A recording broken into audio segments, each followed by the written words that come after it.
لله وحده والصلاة والسلام على من لا نبي بعده أما بعد فأعوذ بالله من الشيطان الرجيم بسم الله الرحمن الرحيم ما آتاكم الرسول فخذوه وما نهاكم عنه فانتهوا.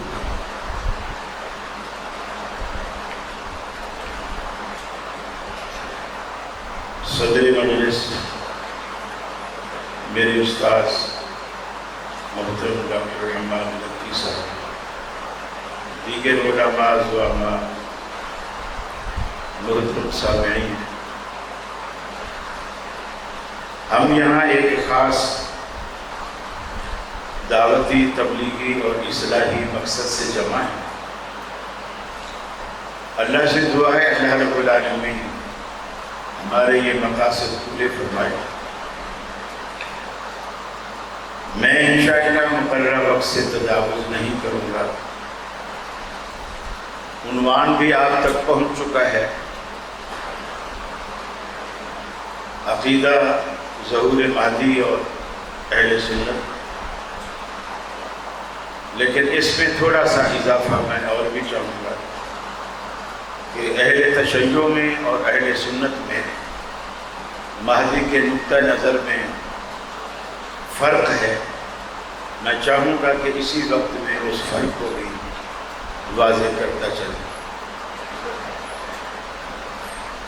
بڑوں کی موجودگی میں بولنا یقیناً سورج کو چراغ دکھانے کے مترادف ہے. ڈاکٹر صاحب کو میں نے یوں ہی استاد نہیں کہہ دیا، یہ واقعی میرے استاد ہیں. پی ایچ ڈی کے تھیسس میں نے بہت رہنمائی حاصل کی ڈاکٹر صاحب سے. اللہ تعالیٰ آپ کو جزائے خیر دے. پہلی اور بنیادی بات یہ ہے، لوگوں کے ذہنوں میں یہ بھی بیٹھی ہوئی ہے یہ بات، اور یہ غلط بات ہے کہ ہمیں کوئی بھی مسئلہ، چاہے وہ عقیدے کا ہو، عمل کا ہو، فضائل کا ہو، ہمیں سب سے پہلے اس مسئلے کو قرآن میں تلاش کرنا چاہیے، اور قرآن میں نہ ملے تو پھر ہمیں حدیث میں دیکھنا چاہیے. یہ فکر اسلام نے نہیں دی. اس لیے کہ قرآن مجید اور صحیح احادیث حجت کے اعتبار سے، دلیل کے اعتبار سے، سند کے اعتبار سے کوئی فرق نہیں رکھتا. جو مقام سند کے اعتبار سے قرآن کا ہے، قرآن لانے والے کا بھی سند کے اعتبار سے وہی مقام. اس لیے کہ قرآن بھی ہمیں ڈائریکٹ نہیں دیا گیا.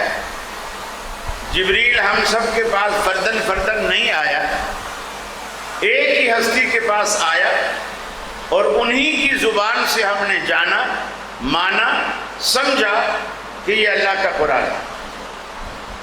تو یہ ممکن ہی نہیں ہے کہ ایک شخص کی زبان سے ایک جملہ نکلے اور وہ کہے کہ یہ قرآن ہے، ہم کہیں ٹھیک، اور دوسرا جملہ نکلے وہ کہے کہ یہ میری حدیث ہے یا میرا قول ہے یا میرا فرمان، ہم کہیں ٹھیک ہے لیکن ہم اس کو نہیں مانتے. ایک ہی شخص کی زبان سے نکلے ہوئے دو جملے، دو باتیں، ایک کو حجت مانے اور دوسرے کو حجت نہ مانے، یہ اسلام کا دیا ہوا نقطہ نظر نہیں. دلیل و سند کے اعتبار سے کوئی فرق نہیں ہے قرآن میں بھی اور صحیح احادیث میں. اسی لیے مہدی سے متعلق جو منکرین ہیں وہ یہ اعتراض بڑی شد و بد سے کرتے ہیں کہ جی قرآن مجید میں امام مہدی کا کہیں ذکر نہیں. قرآن مجید میں بہت ساری باتیں نہیں، بہت ساری باتیں نہیں. قرآن جزیات یعنی ایک بنیاد قرآن ہمیں دے دیتا ہے، اس کی تفصیلات وہ اللہ رب العالمین نے اپنے پیغمبر پر چھوڑ دی. بہت ساری باتوں کو قرآن مجید اجمالاً بیان کرتا ہے اور حدیث اس کی تفصیل بیان کرتی ہے. اور ہمیشہ اسلام کے جو ماخذ رہے ہیں بنیادی طور پر وہ یہی دو رہے ہیں، قرآن مجید اور سنت رسول۔ باقی جو دو ماخذ ہیں وہ ان دونوں کے تابع، وہ بذات خود الگ سے کوئی حیثیت نہیں رکھتے، ان دونوں کے تابع۔ اصل بنیاد قرآن اور سنت ہے، اور یہیں سے ہم عقائد بھی لیتے ہیں، یہیں سے ہم اعمال بھی لیتے ہیں، یہیں سے ہم دین بھی لیتے ہیں۔ اور نبی کریم کی پوری 23 سالہ دور نبوت کی جو زندگی ہے وہ اسلام کی، قرآن کی کھلی تفسیر اور شرح ہے۔ آپ نے عملی طور پر ہر ایک چیز کو واضح کیا۔ رسول اکرم صلی اللہ علیہ وسلم نے فرمایا امام مہدی سے متعلق، فرمایا جو آتی اسمہ اسمی، اس کا نام میرے نام پر ہو، یعنی اس کا نام محمد ہو۔ اور بعض روایات میں محمد بن عبداللہ بھی آیا کہ اس کے والد کا نام بھی وہی ہوگا جو میرے والد کا نام، یعنی وہ محمد بن عبداللہ ہوگا۔ پھر آپ نے یہ بھی فرمایا المہدی من عترتی، وہ میرے ہی خاندان، میری ہی اولاد سے، من ولد فاطمہ، وہ حضرت فاطمہ رضی اللہ تعالیٰ عنہ کی اولاد سے ہوں۔ اور یہاں پھر شیعہ اور سنی، اہل تشیع اور اہل سنت، ان دونوں میں یہاں فرق پیدا ہوتا ہے۔ اہل تشیع کے نزدیک امام مہدی جو ہیں وہ حضرت حسین کی اولاد سے، اور پھر حضرت حسین کی اولاد سے آگے چل کے ان کو محمد بن عسکری، محمد بن حسن العسکری، ان کی اولاد میں شامل کیا جاتا ہے جو حضرت حسین کی اولاد سے۔ گویا یہ بھی پتہ چلا کہ ان کا اپنا نام تو محمد ہے لیکن والد کا نام حسن ہے، جبکہ رسول اللہ صلی اللہ علیہ وسلم نے ان کا نام محمد اور والد کا نام عبداللہ بتایا۔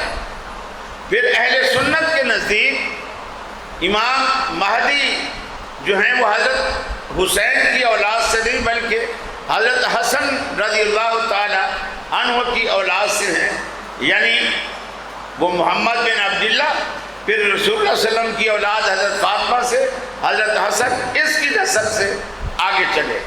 پھر دوسرا بڑا بنیادی فرق یہ بھی ہے کہ اہل تشیع کے نزدیک مہدی پیدا ہو چکا ہے، آ چکا ہے، اور وہ غیب ہے، اسی لیے اس کا نام المہدی المنتظر بھی ان کی کتب میں کہا جاتا ہے، یعنی ایسا مہدی جس کا وہ انتظار کر رہے۔ اور یہ زمانہ غیبت کہلاتا ہے کہ امام مہدی غیب ہیں اس زمانے میں، اور ان کے ساتھ اور بھی بہت ساری جڑی ہوئی کہانیاں اور جڑے ہوئے افسانے بھی ہیں جس کا یہاں بیان کرنا نہ مقصود ہے اور نہ ہی اس کا وقت ہے، کہ وہ پیدا ہو چکا اور وہ قرب قیامت میں آئے گا۔ اہل سنت کے عقیدے کے مطابق وہ پیدا نہیں ہوا، وہ پیدا ہوگا، قرب قیامت میں آئے گا، پیدا ہوگا، اور ایسے وقت میں آئے گا کہ اللہ کے رسول صلی اللہ علیہ وسلم نے فرمایا جب وہ آئے گا زمین پوری ظلم اور زیادتی، فسق و فجور اس سے بھر چکی ہو، زمین پوری کی پوری ظلم و جور سے بھر چکی ہوگی، اور ہر طرف فتنہ و فساد کا دورہ ہوگا۔ اللہ تعالیٰ ایسے وقت میں ان کو ظہور پذیر کرے گا، ایسے وقت میں وہ دنیا میں آئیں گے، اور جس طرح زمین ظلم و ستم سے بھری ہوئی ہوگی اسی طرح وہ زمین کو یملأ الارض قسطا وعدلا، اسی طرح زمین کو انصاف سے، عدل سے، امن سے بھر دے گا۔ اللہ تعالیٰ اس کے ذریعے سے زمین کو امن دے گا۔ اور یہاں تقریباً 3 طرح کی روایات ملتی ہیں۔ یہاں جب آئیں گے 7 سال کی روایات بھی ملتی ہے، ابن تیمیہ رحمہ اللہ نے انہیں جمع کیا، 8 سال کی روایات بھی ملتی ہیں اور 9 سال کی روایات بھی ملتی ہے، یعنی کم از کم 7 سال اور زیادہ سے زیادہ 9 سال دنیا میں آ کر حکومت کریں گے، اور اللہ تعالیٰ ان کے ذریعے سے دنیا میں ایک امن قائم ہو۔ اور تقریباً اسی دوران سیدنا عیسیٰ علیہ السلام بھی نزول فرمائیں گے، اور یہ ایسا دور ہوگا کہ اللہ کے رسول صلی اللہ علیہ وسلم نے فرمایا برکتوں برکتوں کا یہ عالم ہوگا کہ ایک باغ میں انار، اتنا بڑا انار ہوگا کہ ایک خاندان کے لوگ اس ایک انار کو توڑ کے لائیں گے اور پورا خاندان کھائے گا ایک انار، اور اس کا خول اتنا بڑا ہوگا کہ جب دو حصوں میں اس انار کے خول کو کھول کر کھڑا کریں گے تو پورے کا پورا خول اس خاندان کے رہنے کا خیمہ بن جائے گا۔ شیر اور بکری ایک گھاٹ پر پانی پی لیں گے، بکری کو شیر سے کوئی خطرہ نہ ہوگا۔ یہ امن اللہ تعالیٰ اس وقت اتنا امن دے گا، اور وہ آنے کا مقصد بھی یہی ہوگا کہ دنیا جو فسق و فجور سے، ظلم اور زیادتی سے بھر چکی ہوگی، اس دنیا کو اللہ رب العالمین امن سے جو ہے وہ مالا مال کرے، امن کا گہوارہ بنا۔ پھر اس سے متعلق بہت ساری جو کہانیاں بنائی جاتی ہیں نعوذ باللہ من ذالک، کہ ان کے پاس قرآن مجید کا وہ اصل نسخہ جو شاید ہمارے پاس ابھی نامکمل ہے، یہ کہانیاں ہیں سب، ایسا اللہ کے رسول نے کچھ نہیں فرمایا۔ اب رہی یہ بات، وہ جب آئے گا ہمیں پتہ کیسے چلے گا؟ ہمیں کیسے پتہ چلے گا کہ یہ وہ شخص ہے جس کی پیشین گوئی اللہ کے رسول صلی اللہ علیہ وسلم نے احادیث صحیحہ میں فرما دی اور ہم جا کر کے اس کی بیعت کریں؟ سب سے پہلی بات، وہ کبھی دعویٰ نہیں کرے گا کہ میں مہدی ہوں۔ یہ جتنے دعوے دار ہیں سارے جھوٹے ہیں۔ وہ اصل جو مہدی آئے گا وہ یہ دعویٰ ہی نہیں کرے گا کہ میں مہدی ہوں، بلکہ حدیث میں آتا ہے بین الرکن والیمان والمقام، یہ جو حجر اسود کا کونا ہے، رکن بیت اللہ کا جہاں حجر اسود نصب ہے، اس کے اور مقام ابراہیم کے درمیان جو گیپ ہے، یہاں بیٹھے گا اور یہیں ان کی بیعت کی جائے گی۔ لوگ آئیں گے اس کی بیعت کریں گے، لیکن وہ انکار کرے گا کہ نہیں بھائی نہیں، میں مہدی نہیں ہوں، لیکن لوگ بیعت کریں گے۔ نشانیاں وہ ساری موجود ہوں گی، اس کا نام بھی محمد ہوگا، محمد بن عبداللہ بھی ہوگا، انکار بھی کرتا ہوگا کہ میں اس قابل نہیں ہوں، مجھے معاف کر دے، میں اس قابل نہیں، وہ انکار کرے گا۔ لوگ خود جا کر اسے تلاش کریں گے اور لوگ اس کے ہاتھ پر خود جا کر اس کی بیعت کریں گے۔ تو مقصد کہنے کا یہ ہے، یہ ایک خاص نشانی ہے۔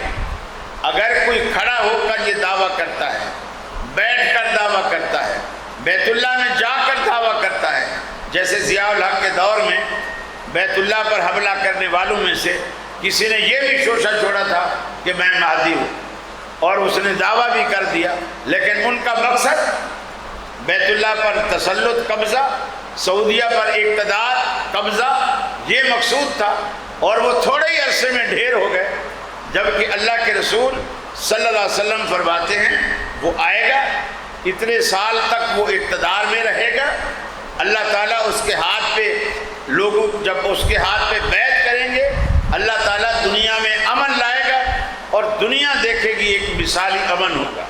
یہ ساری نشانیاں اس کے اندر موجود ہوں گی، اور وہ خود کبھی دعویٰ نہیں کرے گا کہ میں مہدی ہوں۔ اس لیے عقیدے کے جتنے بھی معاملات ہیں، یہ بھی ضروری نہیں ہے کہ ہر بات قرآن میں موجود ہو، جیسے میں نے ابتدا میں عرض کی۔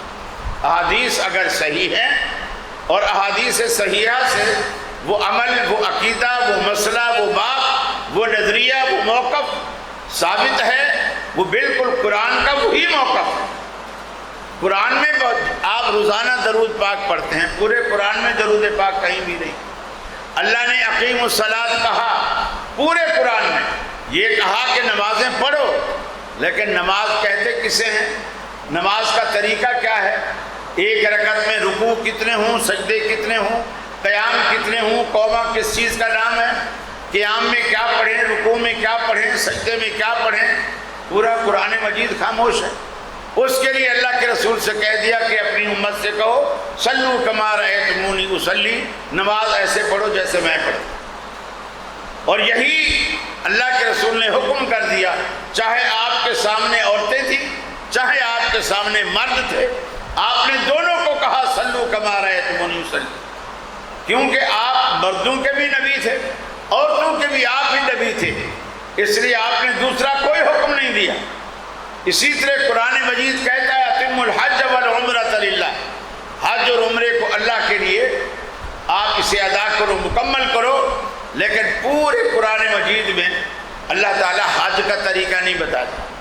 احرام کتنے کپڑوں کا نام ہے، احرام کی پابندیاں کیا ہیں، میقات کیا ہے، کہاں سے احرام باندھے، کہاں سے نیت کرے، کون کون سے امور احرام میں جائز ہیں، کون کون سے امور ناجائز ہیں، طواف کے کتنے چکر ہیں، سعی کے کتنے چکر ہیں، کہاں سے طواف شروع کرے، کہاں پہ مکمل کرے. عورت اور مرد میں کوئی فرق نہیں رہا، ایک ہی چیز بیان فرمائی، لیکن قرآن میں کہیں بیان نہیں فرمایا. آپ نے خود فرمایا خذوا عنی مناسککم. آپ نے جو زندگی میں پہلا اور آخری حج ادا کیا، اس کے بعد آپ نے صحابہ سے کہا خذوا عنی مناسککم، مجھ سے حج کے مسئلے سیکھ لو. ہو سکتا ہے اگلے سال ہماری تمہاری ملاقات ہو کہ نہ ہو. تو گویا آپ نے امت کو صرف قرآن کا پابند نہیں کیا، اپنی زندگی کا بھی پابند کیا. اگر آپ کی زندگی قرآن سے جدا کر دی جائے تو قرآن کی تفہیم سے بھی ہم عاری ہیں، قرآن کو ہم سمجھ بھی نہیں سکتے، قرآن کے معنی اور مفہوم بھی ہم نہیں جان سکتے. اگر نبی کریم کی 23 سالہ دور نبوت کی زندگی اگر ہم قرآن سے جدا کر دیں، ان کو علیحدہ کر دیں، تو ہمارے پلے کچھ بھی نہیں رہتا. اسی لیے آپ عقیدے کا مسئلہ ہو، کوئی بھی مسئلہ ہو، یہ دماغ میں بٹھا دیجئے کہ جب تک حدیث قرآن کے ساتھ آپ جوڑیں گے نہیں، آپ کسی بھی صحیح منہج پہ پہنچ ہی نہیں سکتے. یہ صرف یہ نہیں کہ یہ ایک بات ہے، یہ اصول ہے. اس لیے کہ قرآن جس پر اترا ہے، میں آپ کو ایک مثال دوں. فرض کر لیجئے آپ کے کوئی دوست ہے، اردو میں آپ کو خط لکھتے ہیں. آپ یہاں گوجرانوالہ میں ہیں، آپ کے دوست لاہور میں ہیں، انہوں نے آپ کو خط لکھا، پورا خط اردو میں ہے. آپ نے پڑھا، دوسری تیسری سطر پہ گئے، آپ ایک دم ہنسنے لگے، ایک دم ہنسنے لگے. پھر آپ تھوڑا سا آگے گئے، آخری سطر سے تھوڑا پہلے آپ کی آنکھوں میں آنسو آ گئے. میں نے آپ سے خط لیا، میں نے اس کو پڑھا، خط پورا پڑھ لیا، لیکن مجھے ہنسی بھی نہیں آئی، مجھے رونا بھی نہیں آیا. کیوں؟ خط پورا پڑھا. اس لیے کہ جو اس کے اندر اسرار اور رموز آپ کے دوست نے آپ کو بتائے ہیں اشارے میں، وہ اشارے آپ جانتے ہیں. کہیں اشارہ خوشی کی طرف تھا، کہیں اشارہ غم کی طرف تھا. میں نے وہ جگہ تو پڑھ لی، لیکن اس کے پس منظر میں جو کچھ چھپا ہے، جو آپ کا دوست اور آپ سمجھ رہے ہیں، وہ میں نہیں سمجھتا. قرآن کو صرف پڑھ لینا کہ جی مجھے معنی آتے ہیں، مجھے مطلب آتا ہے، اس لفظ کا معنی مجھے معلوم ہے، معنی لفظی معنی بے شک آپ کو معلوم، لیکن اس کی مراد کو اللہ کے سوا اور اللہ کے رسول کے سوا کوئی نہیں جانتا. رسول اس لیے کہ اللہ نے نازل کیا اور رسول کے سینے پر نازل کیا. تو جس کے پاس یہ خط آ رہا ہے، اس کا تقاضا یہ ہے کہ ہم سمجھیں بھی اسی سے کہ اللہ رب العالمین نے اپنے رسول کو اس پیغام میں کیا دیا، کیا کہا، اور رسول اللہ صلی اللہ علیہ وسلم نے صحابہ کرام کو وہ ساری باتیں اور ساری چیزیں سکھا دی جو رسول اکرم صلی اللہ علیہ وسلم کو اللہ رب العالمین نے بیان کی. اسی لیے قرآن مجید کہتا ہے وما هو علی الغیب بضنین، ہمارا پیغمبر غیب کی باتوں پر بخل نہیں کرتا. اور اب آپ یہ بھی دیکھیں کہ آپ نے کچھ نہیں چھپایا، جو کچھ تھا آپ نے ظاہر کر. حتیٰ کہ سید عائشہ فرماتی ہیں، جو حضرت زید بن حارثہ رضی اللہ تعالی عنہ کی بیوی حضرت زینب کے ساتھ ان کا جو نکاح ہوا، رسول اللہ صلی اللہ علیہ وسلم کی پھوپھی ذات بہن تھی، اور اللہ نے آپ کو بتایا کہ زینب آپ کی بیوی بننے والی. آپ بڑے پریشان ہوئے. کفار ویسے بدتمیزی کریں گے، پہلے بھی اتنے مخالف ہیں، میرے خلاف ہیں، اب میں زید کو بیٹا کہہ چکا ہوں، اس حوالے سے زینب میری بہو ہے. اور اس حوالے سے میں زینب کا سسر ہوں، زید جو میرا بیٹا ٹھہرا۔ اب اگر زینب میری بیوی بننے والی ہے تو میں دنیا کو کیا منہ دکھاؤں گا؟ لوگ کہیں گے عجیب سسر ہے، بہو سے شادی کر رہا ہے۔ آپ نے اس کا ایک حل نکالا۔ حل یہ نکالا، آپ زید کو سمجھانے لگے کہ زید زینب کو طلاق نہ دے۔ آپ کے ذہن میں یہ تھا نہ یہ طلاق دے گا، کیونکہ ادھر سے چھوٹے گی تو میری بیوی بنے گی نا، نہ زید طلاق دے گا نہ زینب میری بیوی بنے گی۔ زید نے پوچھا یا رسول اللہ یہ آپ کا حکم ہے، یعنی بحیثیت رسول کے یا گھر کے ایک بڑے فرد کی حیثیت سے آپ کا مشورہ ہے؟ آپ نے فرمایا نہیں، رسول کی حیثیت سے میرا حکم نہیں ہے، گھر کے ایک بڑے فرد کی حیثیت سے میرا مشورہ ہے۔ اس نے کہا یا رسول اللہ میری زینب سے بنتی ہی نہیں ہے، ہمارا آپس میں وہ پیار ہی نہیں ہے، محبت ہی نہیں ہے، تو زبردستی رہنے کا کیا فائدہ؟ اس نے بات نہیں مانی، طلاق دے دی۔ اللہ کے حکم کے مطابق آپ نے زینب سے نکاح بھی کر دیا۔ اب جو طوفان بدتمیزی کھڑا ہوا کہ یہ عجیب رسول ہے، بہو سے نکاح کیا ہوا ہے۔ اللہ تعالیٰ نے قرآن مجید میں فرمایا کہ ما کان محمد ابا احد من رجالکم، محمد صلی اللہ علیہ وسلم تم میں سے کسی بھی مرد کے باپ نہیں ہے۔ گویا یہ اللہ تعالیٰ نے پہلا اصول یہ بتا دیا زید آپ کا بیٹا نہیں، منہ بولا بیٹا بیٹا نہیں ہوتا، نہ وہ وراثت کا حقدار ہوتا ہے، نہ وہ حقیقی خونی رشتے والا معاملہ رہا چلتے ہم کئی خواتین سے کہہ دیتے ہیں بہن ذرا راستہ دیجیے گا۔ اب اس کا مطلب یہ نہیں کہ وہ اب بہن ہو گئی ہے، اس سے زندگی میں کبھی آپ کا رشتہ ہی نہیں ہو سکتا، نہیں، بڑی عمر کی ہوتی ہے، ہم کہہ دیتے ہیں ماں ذرا راستہ دیجیے، اب وہ ماں نہیں ہوتی۔ یہی معاملہ زید کے ساتھ، کفار نے کہا ٹھیک ہے مان لیا زید آپ کا حقیقی بیٹا نہیں ہے، چلو منہ بولا بیٹا صحیح، تو کیا اس کی متعلقہ سے آپ کو شادی کرنا ضروری تھا کیا؟ اللہ نے جواب دیا ما کان محمد ابا احد من رجالکم ولکن رسول اللہ، یہ صرف محمد بن عبداللہ نہیں ہے، اللہ کا رسول بھی ہے۔ غلط رسمیں جو معاشرے میں، غلط نظریات جو معاشرے میں پنپ رہے ہیں، ان کو توڑنا، ان کو دور کرنا، ان کی مخالفت کرنا اور اس کی جگہ حق کو بیان کرنا، یہ بحیثیت رسول کے ان کی ذمہ داری ہے۔ لہذا انہوں نے اپنا منصبی فریضہ ادا کیا۔ کفار نے تیسرا بڑا اعتراض کیا، مان لیا یہ رسول ہے اور یہ غلط رسمیں اسی نے مٹانی ہیں، تو کیا ساری رسمیں مٹانا اسی رسول کی ذمہ داری ہے؟ آپ سے پہلے بھی رسول آئے، جو مٹا سکے مٹا گئے، پھر جب وہ چلے گئے ان کے بعد آئے انہوں نے مٹائی، پھر ان کے بعد آئے انہوں نے مٹائی، تو انہوں نے کیا نعوذ باللہ ساری رسمیں اپنی زندگی میں مٹانے کا ٹھیکہ لے رکھا ہے۔ اللہ نے تیسرا جواب دیا ولیکن رسول اللہ و خاتم النبیین، یہ ہمارا آخری رسول ہے، اس کے بعد نہ کوئی رسول آئے گا اور نہ اس فرسودہ نظام کو مٹانے والا کوئی آئے گا۔ جو اس کے دور میں مٹ گیا وہ تو مٹ گیا، اور جو اس کے دور میں رہ گیا پھر وہ آگے قیامت تک رہ جائے گا۔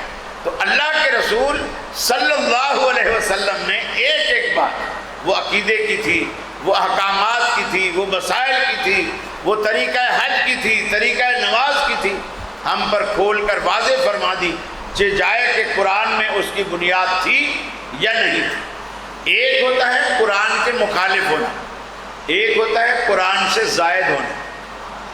حدیث میں جو کچھ ہے قرآن کے مخالف نہیں ہوتا، قرآن سے زائد ہوتا، زائد مخالف نہیں ہوتا۔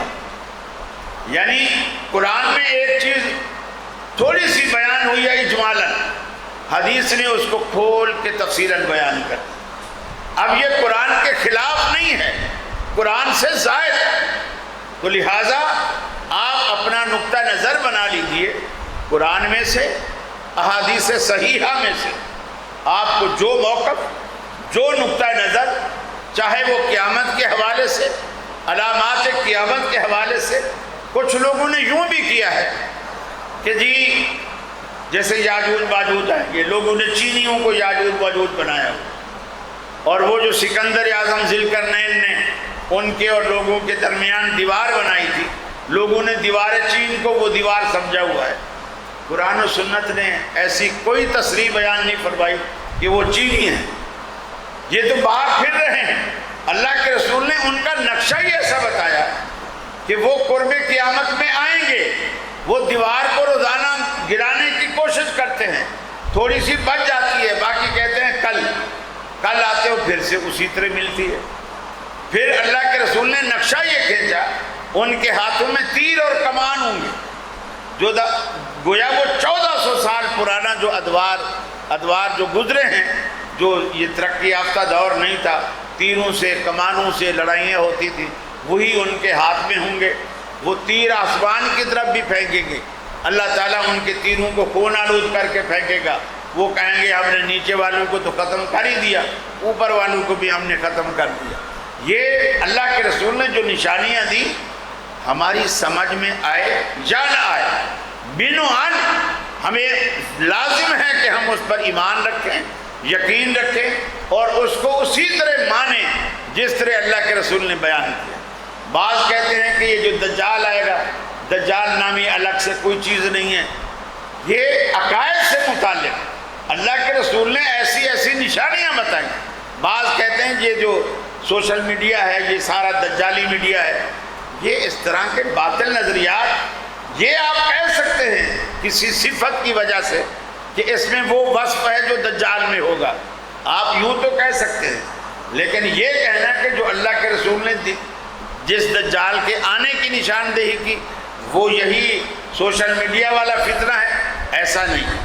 یہ ایسی تعبیر ہے جو قرآن و سنت کے بالکل منافی۔ آپ نے فرمایا دجال آئے گا، وہ ایک آنکھ سے کانا بھی ہوگا، پھر اللہ تعالیٰ اس کو کچھ پاور بھی دے گا، آپ کے بڑوں کو زندہ کر کے اٹھا بھی دے گا، مار بھی دے گا۔